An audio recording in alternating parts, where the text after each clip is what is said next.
Presidente, gracias por recibirnos. ¿Qué tal, Luis? Siempre es un placer. Bueno, a casi 9 meses del gobierno, yo le voy a preguntar y vamos a tener tiempo a hacer un balance. ¿Qué es lo que está haciendo mejor? Seguramente me lo va a decir rápido. ¿Y qué es lo que está haciendo peor y tiene que corregir? Me voy a acordar de eso. Pero antes, déjeme, le propongo algo. Voy a arrancar con las preguntas incómodas. ¿Vamos? Estoy acostumbrado. Villarruel, estoy acostumbradísimo. Interna libertaria, Macri, el hijo, jubilado, me quiero acordar, ¿eh? Enojo con los periodistas. En ese me voy a divertir un rato. Bueno, ¿cómo está la relación con Villarruel? A ver, lo primero que hay que entender es que cuando yo elegí a Villarruel como compañera de fórmula, elegí una compañera de fórmula. Elegí una profesional de fuste, no elegí decorado, no elegí porque me quedaba bien en la papeleta, la elegí a plena conciencia. Y eso implica que Victoria tiene su propia agenda, porque tiene que ver con su historia. No tiene nada de malo, digamos, porque, digamos, ¿desde cuándo, digamos, uno, digamos, resignó la lucha de toda su vida? Entonces, ese planteo que hacen, a mí, verdaderamente, me parece propio de una política vetusta donde se creen que las personas son piezas de ajedrez. No. Es decir, entonces, digamos, ella no debería por qué renunciar a ninguna de sus causas con las cuales, digamos, además nos conocimos en algunos lugares, básicamente, digamos, porque la conocí haciendo ese tipo de cosas. Ahora, que tenga su propia agenda, nadie le puede decir a ningún vicepresidente del mundo que la tenga. Ahora, que esté en contra de cuestiones centrales para usted, presidente, como la candidatura del hijo, ya es otro esquema. O es contradictorio, o yo no lo entiendo, por lo menos. A ver, en el caso de Victoria eso no es grave porque ella no vota. En el caso de lo que tiene que ver con el juez de la Corte. Por lo tanto, ella, digamos, está dando una opinión personal que no tiene ningún impacto relevante sobre lo que es la selección de un juez de la Corte. Por lo tanto, está dando su opinión personal. Para mí tiene impacto. Perdón, con todo respeto, presidente, no, para mí yo no soy importante. Para mí tiene impacto político, no tiene impacto no tiene un voto. Pero tiene impacto político. ¿Cómo? Uno para un lado y otro para el otro. No, porque para usted es importante. Bueno, sí, claro, pero nosotros hemos dicho que los liberales no somos manada. Digamos, ella, digamos, no viene de la liberal, digamos, pero al margen de eso, digamos, ella tiene también su propia opinión. Y, a ver, en términos políticos, te diría que no es trascendente porque ella no vota en esa votación. Entonces está dando su opinión personal. No es una opinión que tiene impacto político. En Rosario dijo, nos va a ir bien, la economía va a estar bien, el país va a estar bien, yo voy a estar bien y voy a ser reelegido. ¿Volvería a elegir como compañera de fórmula a Victoria Villarruel? Sí. A ver, lo primero que hay que hacer es tener claro que la economía efectivamente está mejorando, que mi job description lo estoy cumpliendo. O sea, mi job description tenía dos tareas muy claras, ¿no? Una era el tema de bajar la inflación, el otro era arrasar con la inseguridad, y las dos cosas están funcionando. Y después, eso claramente abriría las puertas para poder aspirar a un segundo mandato, para continuar con las reformas en caso de que no pueda terminar las reformas en un primer mandato. Lo que pasa es que nosotros, nuestra agenda de reformas no es una agenda de reformas convencional, por decirlo de alguna manera. Si bien la reforma que hemos implementado ya en este tiempo de gestión es la reforma estructural más grande de la historia argentina, porque la más grande era la de Menem. Y si uno contempla el DNU más la ley base, es 8 veces más grande que la de Menem. Nos implica un salto de 90 puestos en términos de libertad económica, siendo que aquellos países que son más libres son 12 veces más ricos que los reprimidos, tienen 25 veces menos de pobre en el formato estándar y 50 veces menos en el formato extremo. Por lo tanto, digo, es una agenda muy importante para el bienestar de los argentinos, volver a abrazar de la libertad, pero nosotros aspiramos a ser el país más libre del planeta. y tenemos pendiente 3.200 reformas estructurales todavía. Entonces, es Perdón, como que tienen que presentarlas como las presentaron, cumplimentarlas y que sucedan y que cumplirlas. Exactamente, por eso nosotros ahora, digamos, estamos avanzando en todo lo que tiene que ver, por ejemplo, en la reglamentación de la ley bases. Una vez que terminamos con ese procedimiento y van saliendo otras leyes, porque estamos sacando otras leyes muy importantes, por ejemplo, hace poco, digamos, salió el registro de ADN para, digamos, los delincuentes, o sea, los violadores, o sea, un tema no menor, cosa que nunca había ocurrido antes. O estamos enviando la baja de la imputabilidad, o sea, estamos haciendo un montón de cosas que tienen que ver con distintas partes del Estado para mejorar el funcionamiento.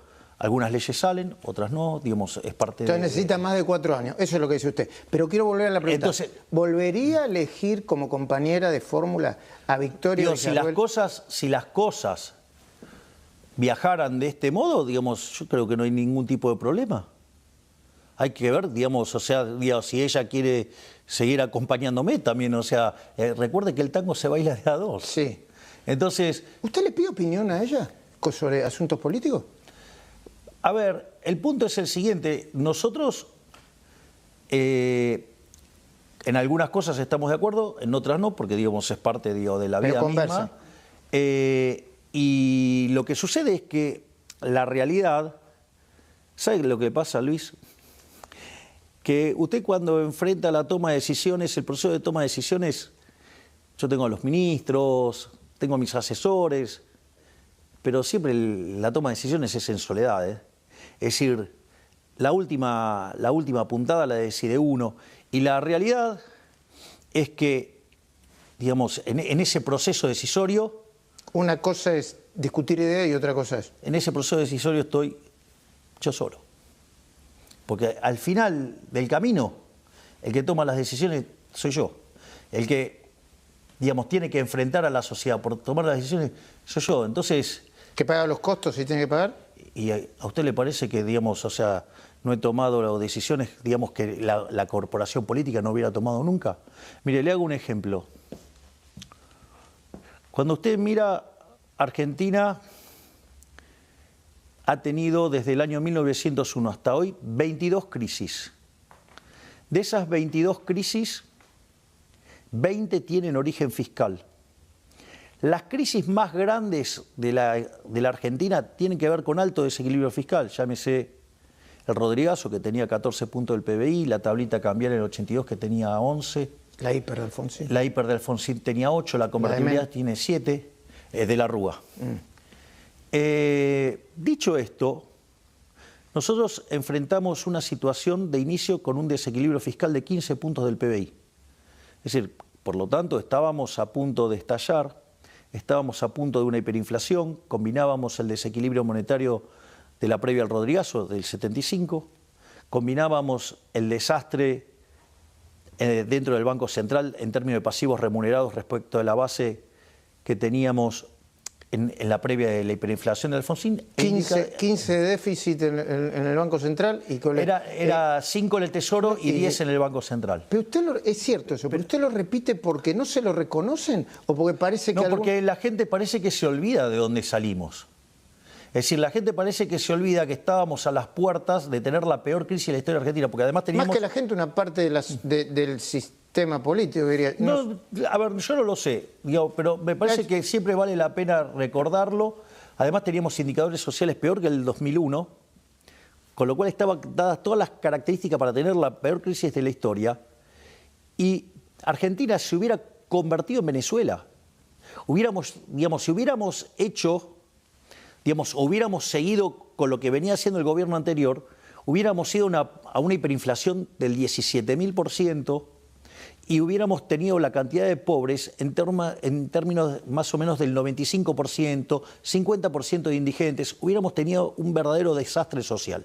Y cuando yo digo lo de la inflación, vale la pena también recordar cómo venía viajando la inflación, porque... Cuando usted mira la inflación diaria de la primera semana de diciembre viajaba al 1% diario. Terminaba en 13.000 si la dejaba. Eso, claro, póngale, eso daba 3.700. En la segunda semana se aceleró al 1,2, con lo cual eso decía que viajaba al 7.500. Y cuando uno mira mayoristas en diciembre, que es la que se anticipa, estaba en 54. Es decir, eso anualizado estaba 17.000. Es decir, estábamos verdaderamente frente a un desastre. Entonces, a su vez, nosotros dijimos, bueno, hay que cortar con la emisión monetaria para terminar con esto. Entonces usted tenía que cortar el déficit fiscal y el cuasi fiscal, porque el cuasi fiscal es el que en el Banco Central que generaba la emisión endógena. Ahora, yo miro la historia fiscal de Argentina. En 123 años Argentina tuvo déficit 113. Y en los 10 que no tuvo déficit, Argentina estaba en default. ¿Y qué decían cuando yo hablaba de la motosierra? Que eso era imposible, que no se podía ajustar más que un punto del PBI. Usted lo que dice es que hay superávit fiscal y no hay default, claro, y no explotó la Argentina. Eso es lo que dice. Exacto. No, a ver, no solo que evitamos el default, reencauzamos el programa con el fondo, sino que además alcanzamos el déficit cero en el primer mes de gestión.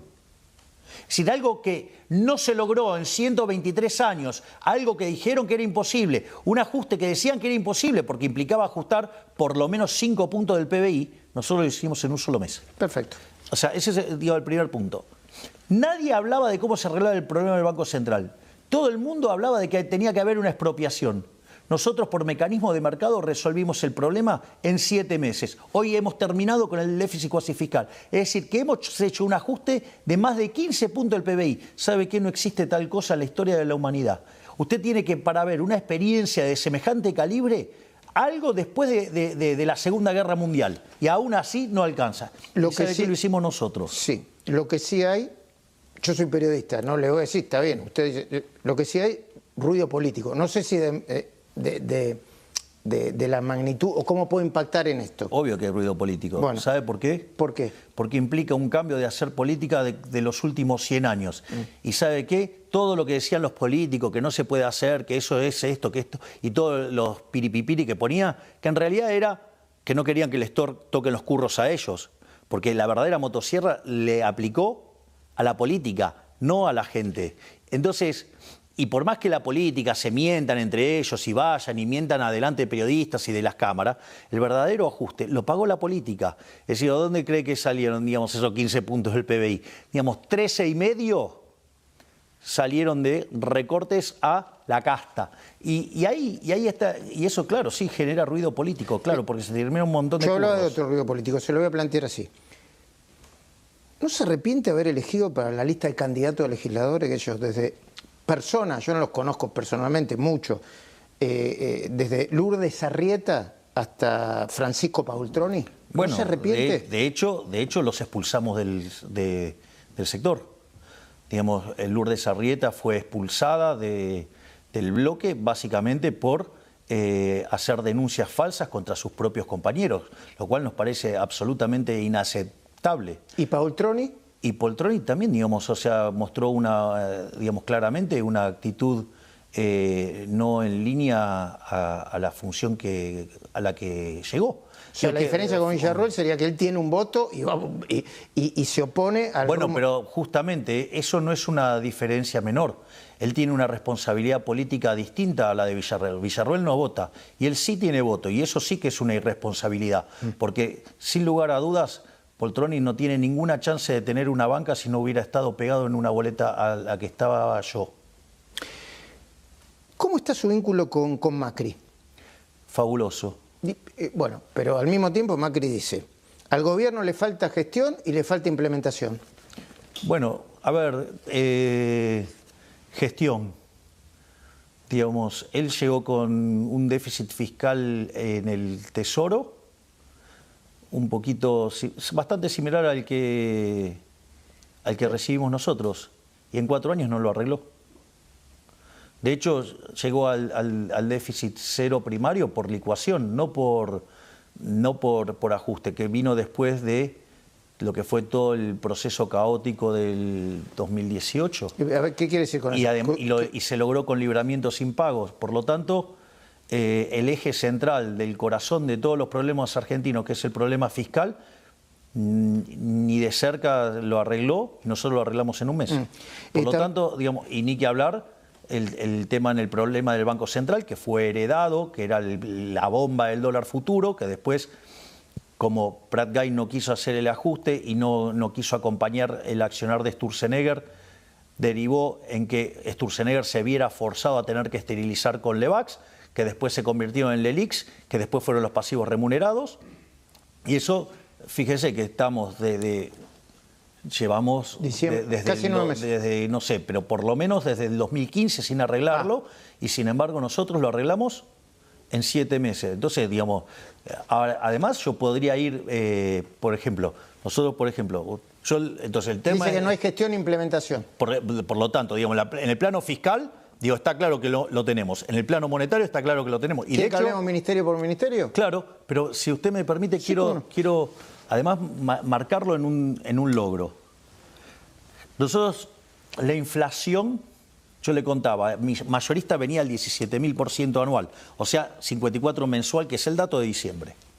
El último dato de inflación mayorista está en torno al 3%. Ahora, ¿qué pasa?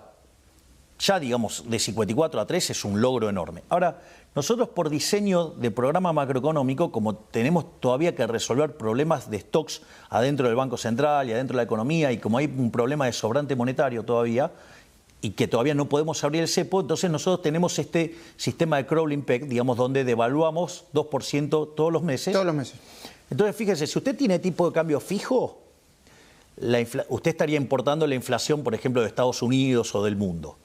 Y si usted, esa sería la inflación que estaría importando por tener el tipo de cambio fijo. Y si además, digamos, usted le pone 2% de devaluación por mes, quiere decir que nosotros estamos importando cerca de 2,5% de inflación por mes. Dicho eso, si usted tiene una inflación de 3, quiere decir que la observada de 3 y 2,5 de inducida, la inflación que está generando la macro argentina hoy, ¿sabe de cuánto es? ¿De cuánto? De 0,5. Quiere decir que la Argentina, de estar viajando a una inflación del 17.000, pasó a viajar a una inflación del 5 o 6% anual. ¿Cómo? Si eso no es un logro, si eso no es gestión, no sé cómo se llama. ¿Y ministerio por ministerio? Vamos ministerio por ministerio. Economía, macroeconomía, digamos. Ok. O sea, el tema del déficit fiscal, que nadie lo pudo arreglar en 123 años, el problema del Banco Central, que desde el año 2001 que no se puede arreglar, 2002 que no se puede arreglar, no lo arreglamos nosotros. Ok, vamos, ¿relaciones exteriores? Sí. Bueno, relaciones exteriores. Hoy, Argentina, fíjese esto, hemos estado en el G7, hemos firmado acuerdos de libre comercio,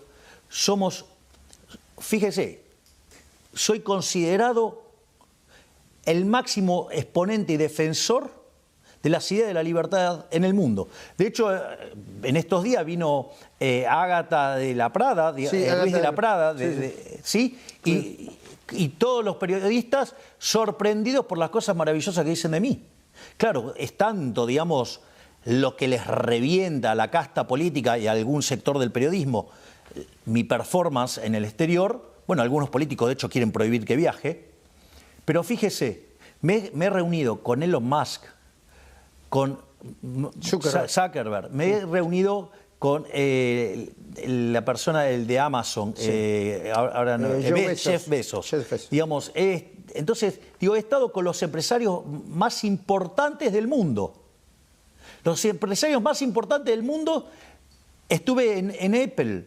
Estuve en Apple, digamos, o sea, con el directorio de Apple. O sea, claro, yo entiendo, digamos, la agenda liliputiense de los políticos argentinos intrascendentes, ratas invisibles, que, digamos, o sea, jamás van a poder aspirar a eso.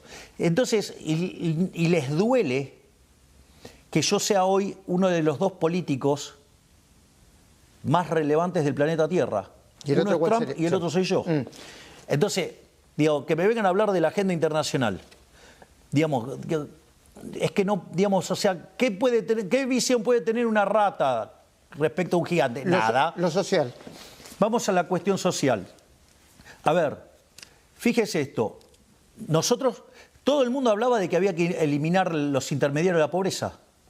Lo hicimos nosotros. Bueno, Grabois está diciendo que hay hambre en la Argentina. Creo que se enteró Sí, bueno, sí, parece que lo descubrió ahora. No lo descubrió con el kirchnerismo. Ahora, esto es muy interesante.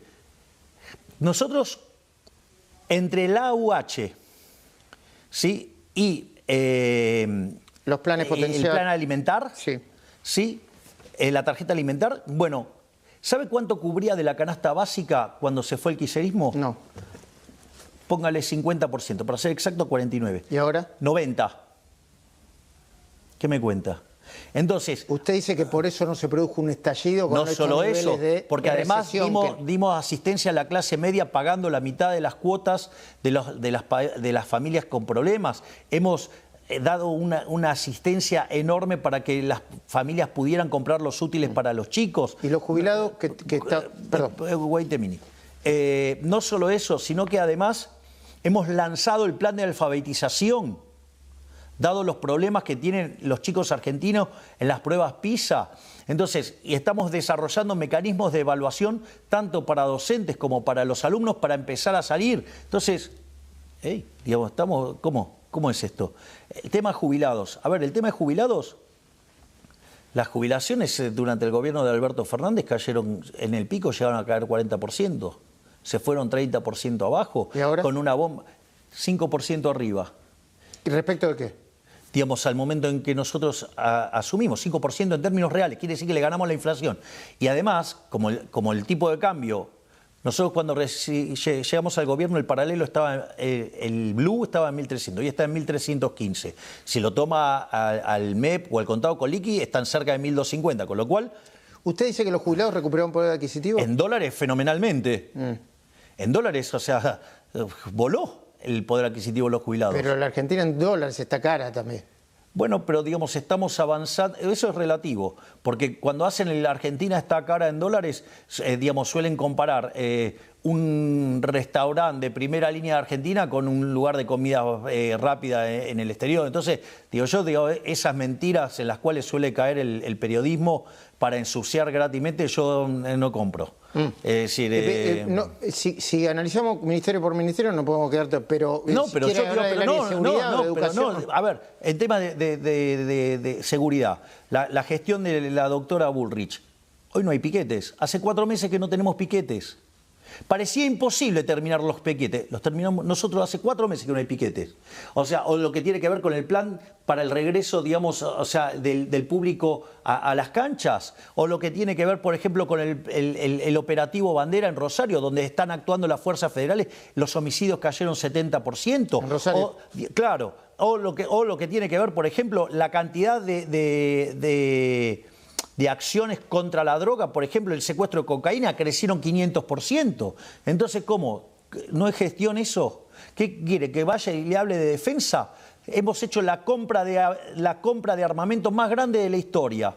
Es decir, no solo por la compra de los F-16, digamos, la base que estamos haciendo en Tierra del Fuego, la compra de los tanques, digamos, los operativos con Estados Unidos para el patrullaje de la costa, digamos, y los barcos que estamos comprando, digamos, las compras de submarinos que vamos a estar haciendo.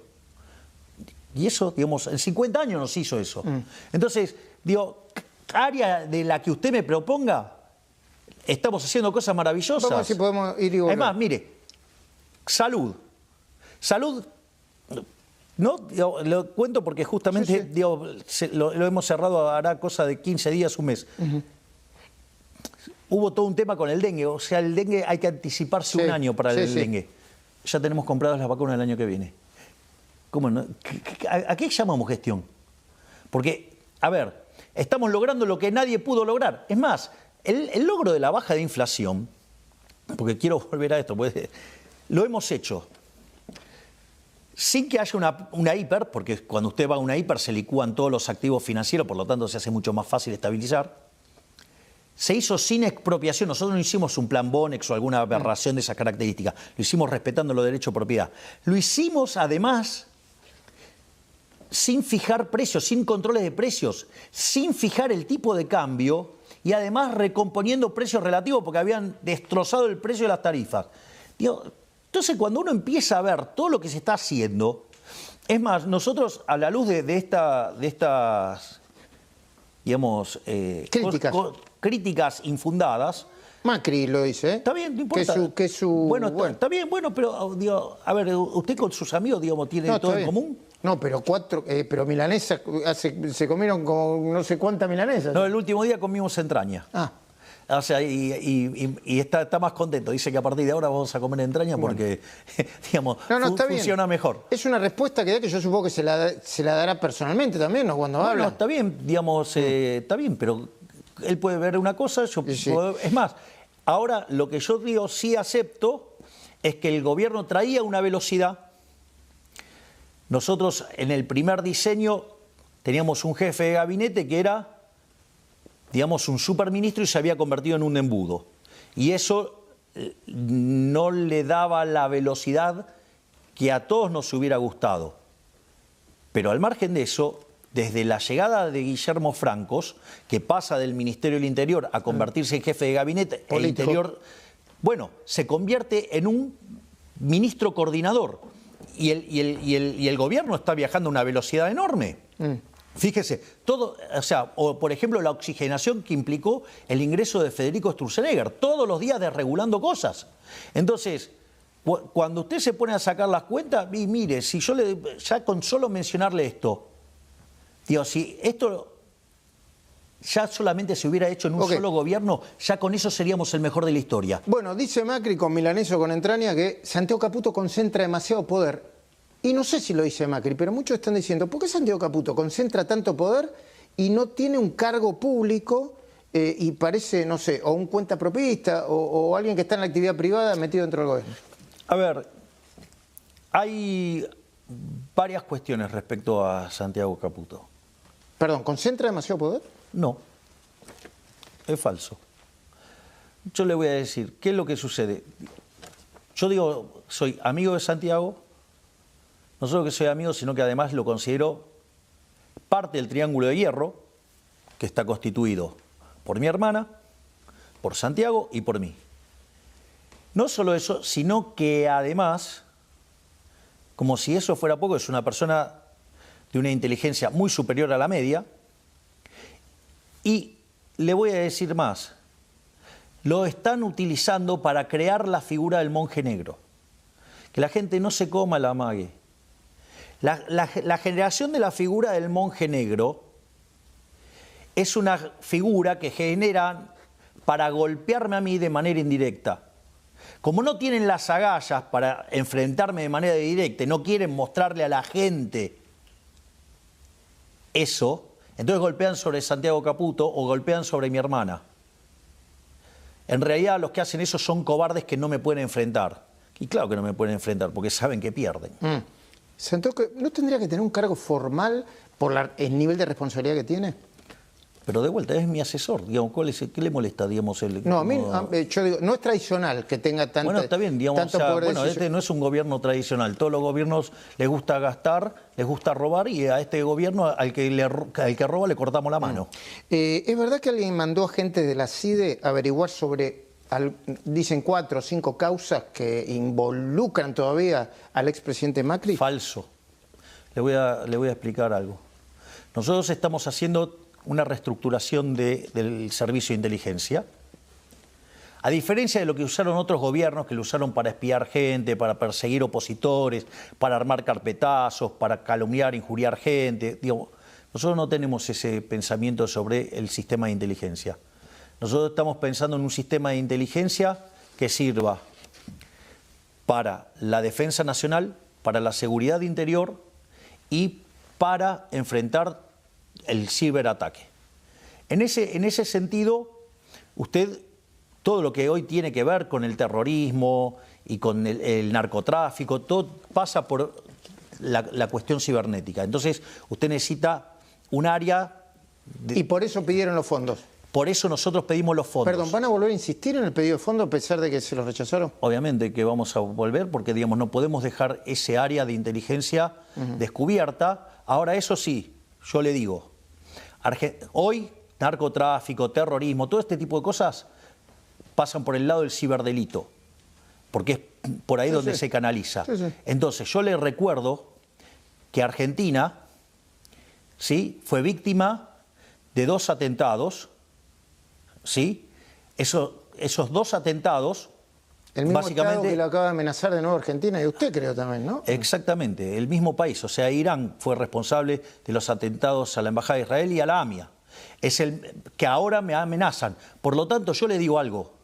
Si a mí me pasa algo o le pasa algo al país en materia de atentados, es culpa de los que están en la bicameral, culpa de ellos, porque yo entiendo, digamos, algunos tendrán afinidad con Irán, otros quieren borrarme de la existencia de este país, porque como no me pueden ganar con los votos, quizás quieren que el trabajo sucio lo haga otro, y es culpa de aquellos que voltearon el DNU. Okay. O sea que si pasa algo, ya sea en el país o me pasa algo a mí, vaya a buscar a esos miembros de la casta política. Entonces, ¿es verdad que nadie mandó a gente de la CIDE a...? Es falso. Dentro de esta reconfiguración de la CIDE, lo que se está haciendo es evaluar cómo se desempeñaron cada uno de los agentes, para ver cuáles se quedan y cuáles se van. Y eso es lo único que se hizo. ¿Y por eso fueron a ver esas causas?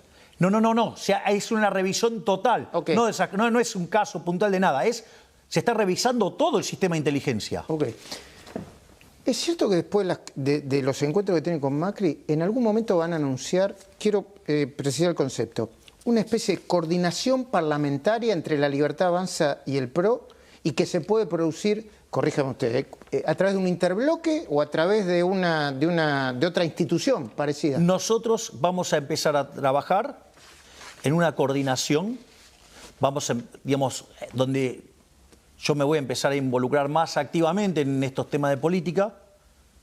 Digo, en este último tiempo yo estaba mucho más abocado, digamos, en lo que era el trabajo básicamente con el ministro de Economía Caputo, con el presidente del Banco Central Bausili, con la ministra de Seguridad Bullrich, digamos, van a empezar a coordinar leyes con el PRO. Exactamente. Entonces vamos a empezar a hacer un trabajo de coordinación parlamentaria, que el resultado natural va a ser llegar a un interbloque.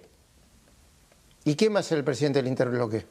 Ese es un proceso en el cual, digamos, pero primero tenemos que empezar a caminar. Usted no me puede pedir que corra como Usain Bolt si todavía estamos gateando.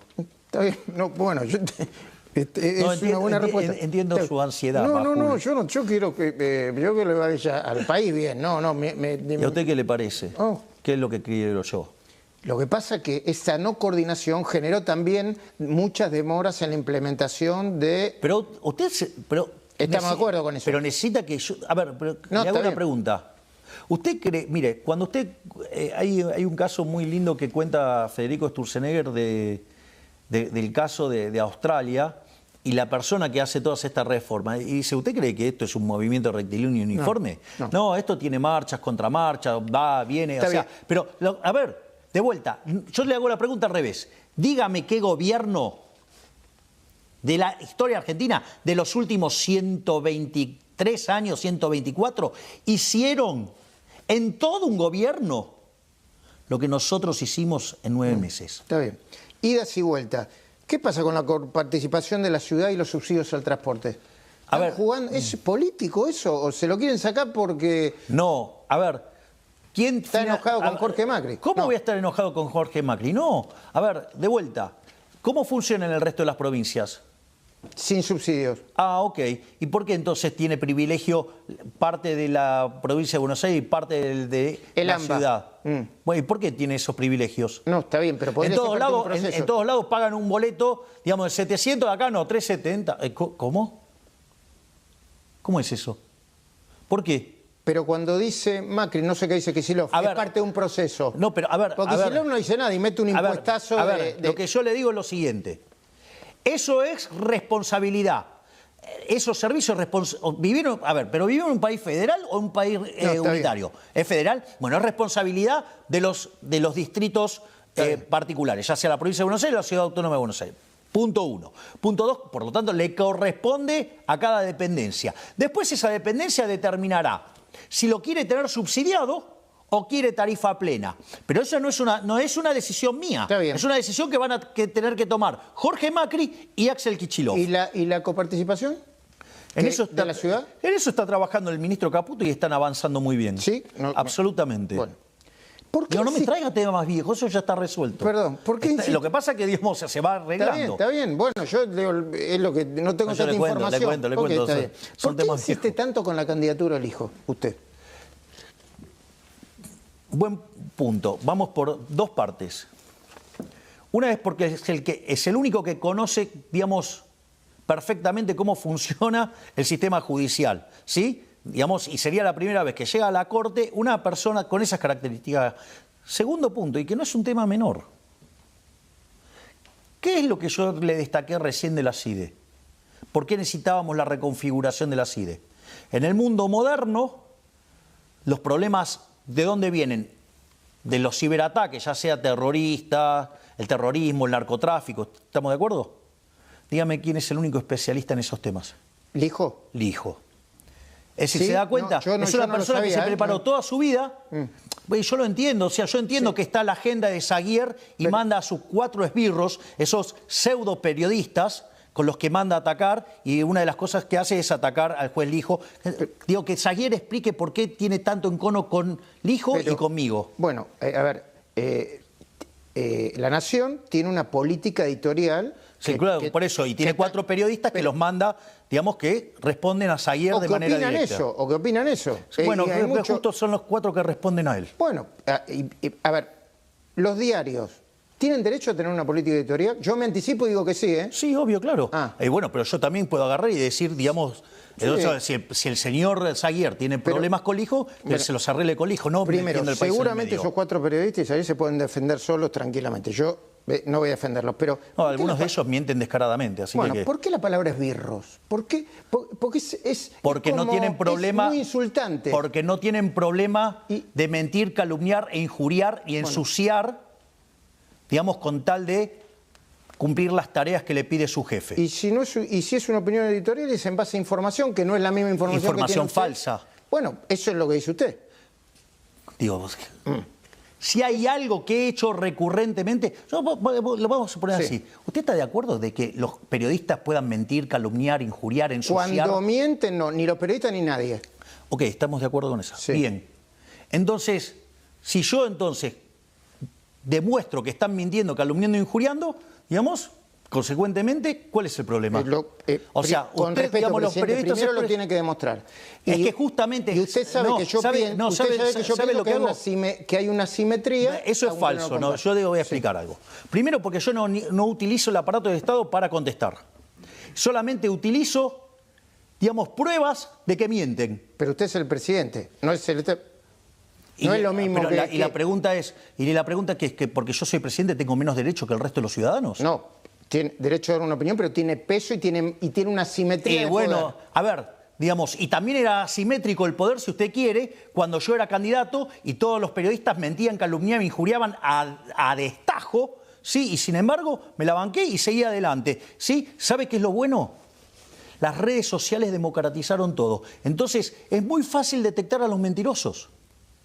Entonces, no resisten el archivo. Una de las cosas que yo pensaba el otro día era qué importante era el tipo que manejaba el archivo antes, porque ese tipo, digamos, estaba en un cuarto... Y ahora hay archivo. Y ahora el archivo es instantáneo, lo hace la gente. Sí, perdón, presidente, también para usted, ¿eh? Me encanta, digamos, o sea... Usted votó a favor del impuesto de la quita del impuesto a la ganancia y después tuvo que volver para atrás. Y yo le hago una pregunta, ¿y por qué hubo que volver para atrás? No sé, usted es el presidente, dígamelo. Por el número de las provincias. Yo el equilibrio fiscal lo había alcanzado en enero. O ya se olvidó, digo, de la discusión del capítulo 4. Yo no lo necesitaba. Yo ya había alcanzado el equilibrio fiscal. Eso fue para que digamos, impuesto a la ganancia, ¿dónde cree que va mayoritariamente? A las provincias. ¿Y entonces qué cree? Que lo hice si yo había alcanzado el equilibrio fiscal. Yo no lo necesitaba. Sí, pero igual... Pero fue una forma de ayudar a las provincias. No fue, digamos, o sea, si no, digo, yo no tenía ningún problema. No, está bien. ¿Le planteo otra contradicción política? La comisión bicameral, no, se lo digo yo, no necesita decírmelo usted, ¿no? Fue un acuerdo entre el kirchnerismo y una parte del radicalismo, ¿no? Usted, ante eso, ¿qué dice? Yo sé lo que dice, lo escuché 20 veces. ¿Qué hacen juntándose y les dice acá? ¿No son los mismos que van a votar? No sé si la de García Mancilla, la candidatura, la nominación del hijo. O sea, pueden ser buenos para una cosa. No. Yo propongo una agenda. Usted después la puede acompañar o no. Mire, yo le voy a decir algo. Y usted puede agarrar y puede ir a todos mis archivos. Yo tengo preparado el diseño de gobierno con la máquina de impedir a full. Es decir, que no me votaran nada. Y eso usted lo tiene, puede ir y chequear los archivos. No, sí, yo lo O sea, vi. con lo cual yo estoy preparado para todos los escenarios. Es decir, ahora, a pesar de eso, de tener 15% de la Cámara de Diputados y 10% de la Cámara de Senadores, sacamos la reforma estructural más grande de la historia argentina. O sea, y después dicen que falta gestión política. Hay que hacerle un monumento a Guillermo Francos. ¿Sigue con la postura del 2 o ninguno en el tema de la Corte? ¿O está dispuesto a plantear una ampliación de la Corte? Yo, digamos, o sea, tienen que pasar estos dos, y, o sea, y tienen los pergaminos para hacerlo, y después, o sea, ahí lo que se planteó, digamos, respecto al caso de la ampliación, que es algo que, digamos, o sea, yo, digamos, no lo tengo en el radar, que es el tema de, porque hablan del tema de género. Entonces, se planteó esa situación, entonces, nada, digamos, tendré que escuchar qué me están proponiendo. O sea, que eventualmente se puede discutir. Si usted me pregunta a mí, digamos, la Corte Suprema es la que hay, y digamos, y hay que reemplazar un cargo, y, digamos, Maqueda va a estar saliendo, y ese sería el lugar que cubriría Mansilla. ¿Y el hijo? Y cubriría, digamos, el de Jayton de Nolasco. ¿Tiene los números? Perdón, ¿eh? Están trabajando en eso. ¿Y cree que los tiene? Bueno, espero que los logremos. O sea, creo que la Corte después de eso va a ser mucho mejor. Hablando de género, ¿qué mirada está teniendo con la información que tiene sobre la causa por violencia de género que Fabiola Yáñez le inició a Alberto Fernández? A mí me parece algo verdaderamente aberrante, propio de los kirchneristas, ¿no? Digo, fíjese todos los problemas que tienen los kirchneristas, ¿no? Digo, con el caso, digamos, de Alberto Fernández, con el caso de Alperovich, digamos, con Fernando Espinosa. Con Fernando Espinosa, digamos, con Guasora, digamos, o sea, digo, tienen un montón de problemas, o sea, tienen problemas por todos lados. Muchos casos de denuncia y maltrato en la organización La Cámpora. Y después supuestamente ellos son los grandes defensores de las banderas del género. ¿Cómo veo esto? Porque me parece que a veces se pierde un poco el foco de la situación. O el contexto. Claro. Entonces, si es mejor palabra el contexto. No es correcto lo que dice usted. A ver, ¿por qué? Porque ¿cómo arrancó todo esto? Esto arrancó con una denuncia por Osvaldo corrupción. Giordano. De Osvaldo Giordano. ¿Sí? Desde el Ministerio de Capital Humano. Sí. O sea, esto, digamos, en un gobierno de Unión por la Patria, el Frente de Todos o el Frente para la Victoria, cualquiera de las denominaciones que usó el kirchnerismo, claramente esto no hubiera pasado, hubiera sido ocultado. Como fue ocultado, digamos, evidentemente, durante el propio gobierno de Alberto Fernández, como denuncia Fabiola Yáñez. Entonces, arrancó con una causa de corrupción que nosotros decidimos ir a buscar. A partir de ahí aparece un problema de violencia de género, que tiene un montón de agravantes, porque tiene el agravante de que es la pareja, que tiene el agravante de que el cargo, el poder, digamos, el diferencial físico, por lo tanto, o sea, es una aberración y que merece el peor de los castigos, o sea, digamos, esa es la visión. Y después, bueno, después aparecen otras cuestiones colaterales que en principio no tendrían que hacer de la esfera pública, que tiene que ver con el tema de la infidelidad.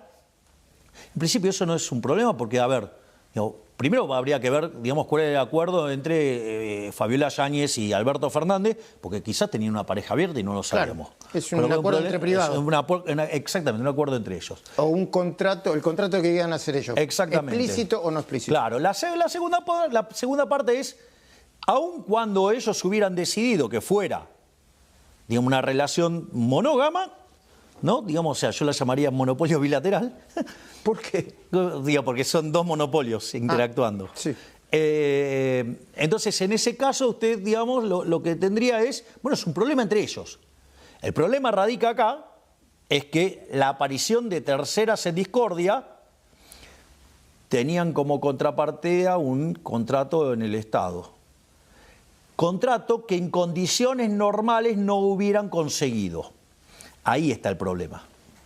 Es decir, en condiciones normales, digamos, esas no son las retribuciones de mercado, esas no son las condiciones en las cuales entraba, digamos, esa gente o podía acceder a ese tipo de situaciones. Por lo tanto, ahí aparece otro problema, digamos, que meten al Estado dentro de esta circunstancia. ¿Cuándo se sale el cepo? ¿Cuándo y cómo?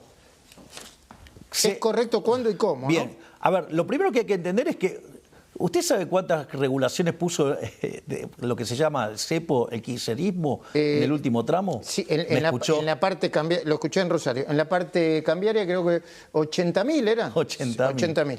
O sea, en el mercado único de cambio. Sí, bueno, todo lo que tiene que ver con la cuestión cambiaria. Bueno, Bausili saca 150 restricciones por día. Por día. Se apuró ahora porque eran 100 la última vez. Perdón, día hábil son 150. Sí. No, es que tiene razón. En promedio son 100 diarias. Ok. Lo que pasa que en días hábiles es 150. Muy bien. Perdón, digamos, no está bien la aclaración porque es el mismo número pero puesto de otra manera. O sea que de alguna manera se está saliendo. Sí, hoy estamos muchísimo más cerca de salir que antes. ¿Cuáles son las condiciones para salir? Usted tiene la base monetaria amplia y la base monetaria en el formato convencional. Yo sé que esto es demasiado técnico. No. Pero usted lo que va a encontrar es que en la medida que se vaya recomponiendo la demanda de dinero, los bancos van a pasar de sus posiciones en activos remunerados a dinero. Entonces usted va a ver que la base monetaria en el formato tradicional se va a mapear con la base monetaria amplia. Cuando eso se iguala, la contracara es que usted también absorbió el sobrante monetario y la inflación va a tender a cero. Y cuando ocurre eso, va a poder irse... Se abre el cepo. Ok. Hablando de bancos... Y le voy a decir algo. ¿Sí? Y no se necesitan dólares para eso. Porque ¿sabe cuál es lo que pasó? ¿Qué? Usted agotó el exceso de pesos. Entiendo. Y además están pasando otras cosas en el medio, ¿no? Me parece que eso podría suceder a fin de año o no depende de la fecha. No, depende de que terminemos de limpiar algunos problemas de stocks que todavía quedan con el mercado de cambios. ¿Y cuándo va a terminar de limpiar esos problemas de stocks? Estamos muy avanzados, pero necesitamos también que la inflación... Vio que yo hice una separación entre la observada y la inducida... Y hice la deducción de la inflación macro, sí. Hay que eliminar esa. Porque el día que usted elimina esa inflación, solo le queda la inducida. Y la inducida, digamos, es porque tengo problemas de stocks que, digamos, para ese momento ya los tengo que tener resueltos. Y en ese momento es cuando abrimos el cepo. Dijo la palabra banco. Para que no me acuse de inventar, hoy salió una información que dice, parece que Milei está jugando a favor de Mercado Libre en esta disputa de bancos y... No, eso es falso. Le cuento cómo fue. Me escribió Galperín, me comentó que iban a estar inaugurando un nuevo centro de distribución. Y usted va a ir la semana que el miércoles. Y me dijo si me gustaba... participar de ese evento y yo le dije que encantado de la vida, digo, es la nave insignia de Argentina, es la empresa argentina que más valor tiene de toda América Latina. O sea, Galperín debería ser ponderado como un héroe. Eso no significa que juegue contra los bancos. Lo que pasa es que usted dice que los bancos tienen que empezar a ser de bancos. Bueno, eso también es cierto. Se pasaron todo el tiempo tomando depósitos y poniendo la plata en instrumentos remunerados del Banco Central. Digo, mire qué lindo ajuste hubo ahí, que son los 10 puntos del cuasi fiscal, ¿no? Que ahora vayan y trabajen de bancos. Y en créditos. Y obvio, digamos... ¿Está creciendo el crédito? Está volando el crédito. Pero si yo tengo que tomar un crédito, voy a esperar que baje más la inflación, como pyme, digo yo, o como incluso... Bueno, usted digamos, sabrá hacer las decisiones en términos de renta-riesgo. Lo que yo le puedo decir es que cuando nosotros asumimos se discutía la hiper. Y hoy se discute crédito suba 30 años. Y se discute también, usted le dice regularización de activos, pero todo el mundo le dice blanqueo. ¿Qué incentivo tendría los que quieren blanquear para blanquear? Bueno, digamos en especial porque, digamos, por 5 años no pagan bienes personales. Y no se les va a exigir que presenten los números. Usted paga por adelantado, ¿no? O sea, para los que tienen mucho dinero, digamos, dinero en el colchón si nosotros no somos reelectos, Cuando venga el otro gobierno no los va a poder perseguir porque no van a tener los papeles. Sigue aumentando las tarifas. Y la gente dice, otra vez las tarifas, Milei. Bueno, no es lo que dicen los intelectuales Miller cuando ¿Qué dicen los intelectuales Milei? Que entienden que están regaladas. O sea, porque si van a otra provincia y ven lo que cuesta en otra provincia, se dan cuenta que eso es injusto. O si tienen familiares en otras provincias, se van a dar cuenta que eso es injusto. O sea, miren, no hay tal cosa como un almuerzo gratis. Digo, ok, usted quiere mantener el subsidio, ok, ¿con qué lo pagamos? Dígame con qué lo pagamos.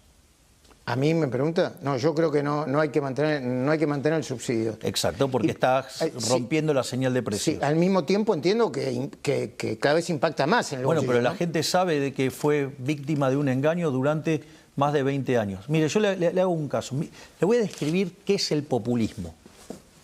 ¿Cómo funciona el populismo?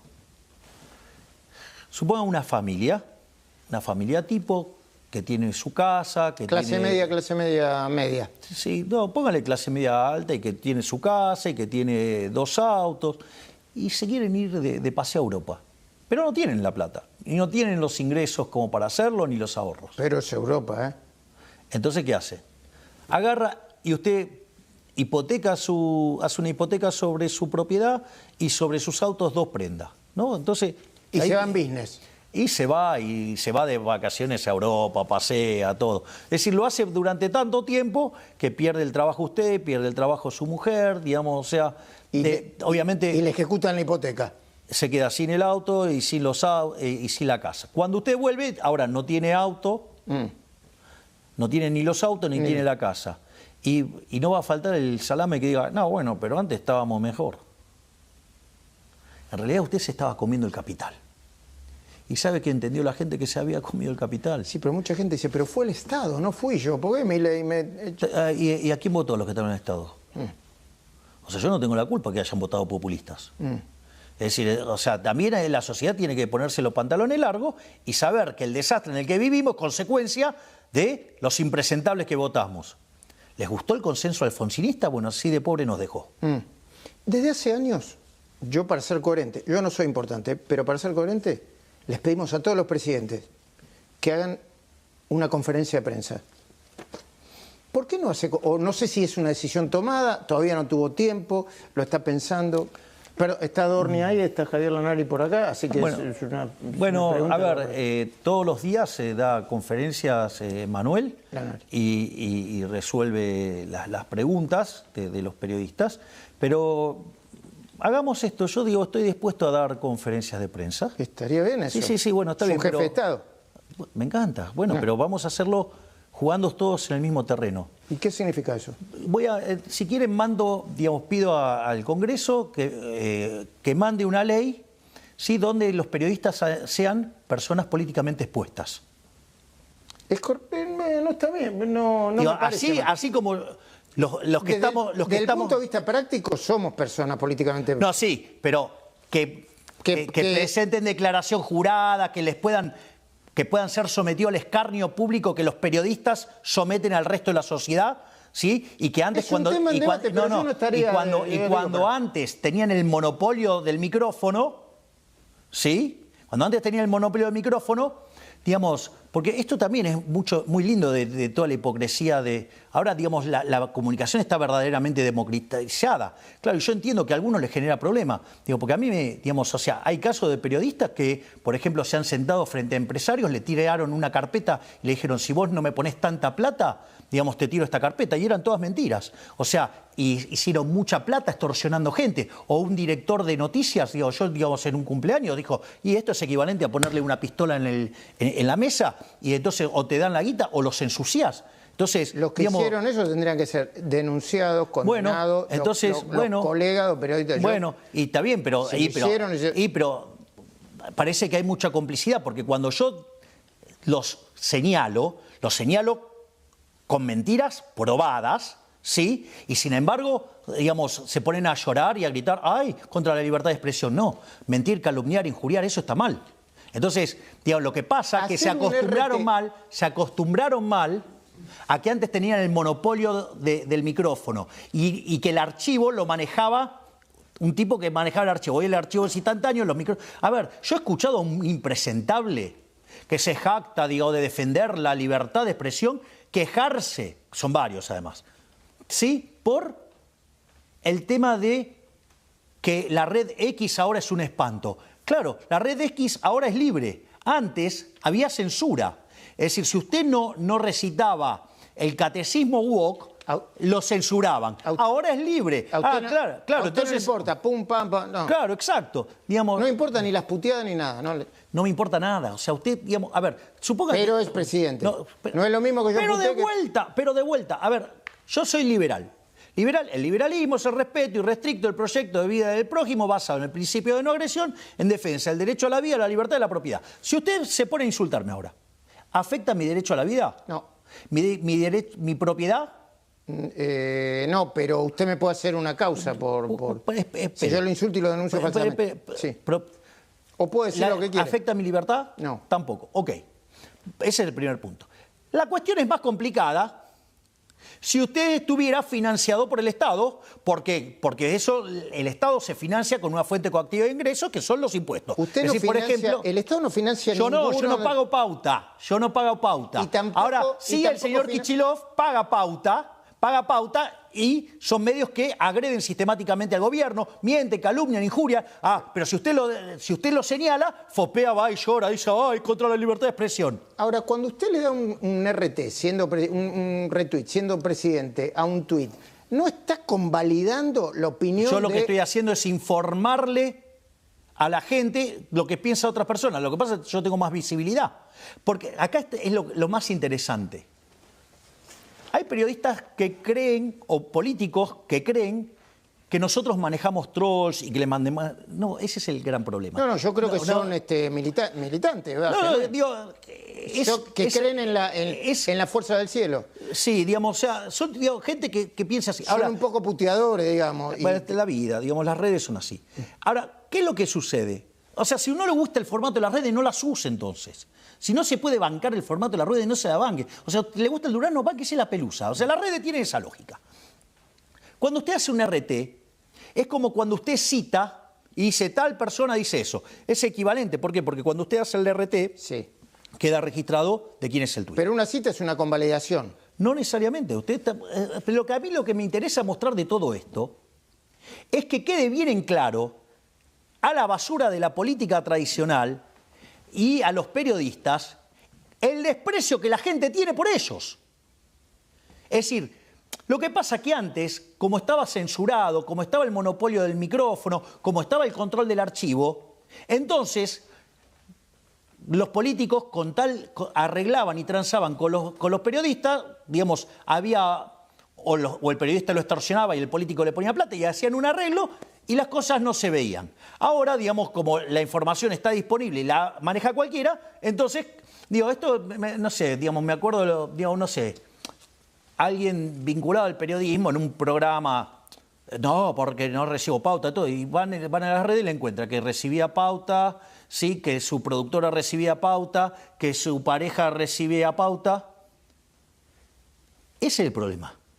La información hoy está al alcance de todo. Entonces usted miente. Puede decir y opinar. Claro. Igual con el tema de la simetría lo podemos estar discutiendo 20. Para mí sigue siendo simetría. Pero mire esto. Sí. Mire cómo era el comportamiento de las redes antes de que yo fuera presidente. Y mírelo ahora, y es equivalente. Sí. Es equivalente. Y antes, no tenía plata para hacer eso. Y no lo hago. ¿Usted se fijó, por ejemplo, qué dice mi cuenta de Twitter? ¿La personal? Sí, ¿qué dice? Economista. Sí. Es decir... Pero tiene otra oficina del presidente. Y fíjese cómo se maneja la otra. Sí. No tiene la misma lógica. Sí, pero tiene peor, tiene dos herramientas. Bueno, pero hay una que yo la manejo como se me da la gana, como yo, o sea que... De vuelta, ¿usted cree que yo tengo menos derechos? Explíqueme dónde dice la Constitución que yo tengo menos derechos por ser presidente. Yo no lo derecho, yo le digo lo que me parece, nada más. Bueno, es un problema de preferencias. Sí, de opiniones. Ok, o sea... Pero está bien, ¿no? Igual. Pero obviamente. Bueno, ok. ¿Sabe qué aburrido sería el mundo si todos fuéramos iguales? Exactamente. 9 meses. ¿De qué se arrepiente? ¿Le puedo decir algo más? Sí. ¿Le puedo decir algo más? Y esta es la parte que la basura de la casta política no va a entender nunca. Cuando usted está en el Estado, usted puede ejecutar un montón de palancas. Y claramente algunas palancas son oscuras. Pero ¿sabe qué es lo que pasa, Luis? Yo estoy comprometido en hacer el mejor gobierno en la historia.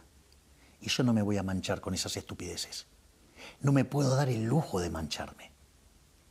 Por eso bajamos la inflación y somos modelo mundial. Todo el mundo no puede entender lo que hicimos. Nadie puede comprender lo que hicimos en lo que tiene que ver en la política social para que no estalle. Nadie puede entender lo que hicimos en materia de ir contra la inseguridad. Es decir, lo que hemos logrado de prestigio a nivel internacional. ¿Sabe por qué? Porque estamos comprometidos en hacer el mejor gobierno en la historia. No me voy a manchar los dedos en estupideces. Presidente, yo no, digamos, no soy la casta. ¿Dónde vamos a estar dentro de 9 meses? No, le explico, digamos, dónde estamos saliendo hoy. Hoy, cuando usted mira el mapa de actividad, todos los indicadores mensuales desestacionalizados, en su gran mayoría, están en verde. O sea, usted agarra el mapa y fue pasando de rojo, naranja, amarillo, y hoy está en verde. El 80% de las series están subiendo. Yo entiendo que todavía no se nota. No se nota. Pero no, está bien, pero el proceso es lento. ¿Usted cree que Roma se construyó en un día? Es fácil destruir en un día, pero construir lleva tiempo. Si usted quiere construir algo sobre bases sólidas, le demanda tiempo, Ahora, yo le digo, entonces, miro todos los indicadores de actividad, están todos mejorando. Está mejorando el empleo, está mejorando los salarios reales. Hace 4 meses seguidos que los salarios reales vienen creciendo. Ni le digo si los miden dólares. Entonces, viene bajando la inflación, viene bajando la inseguridad. ¿Sabe cómo vamos a estar de acá a 12 meses? ¿Cómo? Muchísimo mejor, porque vamos a tener más actividad, más empleo, mejores salarios reales, mejores jubilaciones, inflación más baja, y eso es lo que tiene aterrada la casta política. ¿Sabe por qué? ¿Por qué? Porque si nosotros logramos avanzar exitosamente en un espacio que agrupe, digamos, a la mejor parte de lo que fue Cambiemos o Juntos por el Cambio, y la libertad avanza, le puedo asegurar que para ya el propio 2025 el populismo kirchnerista habrá sido historia. ¿Con Macri incluido? ¿Con Macri comiendo milanés? Vamos a seguir con comiendo entraña porque funciona mejor con entraña. Presidente, gracias por el tiempo, gracias por poder mantener una discusión franca con diferentes opiniones. No, por favor, es un placer. Bueno. Gracias, Luis. Muchísimas gracias. Placer. Bueno, ahí está ya.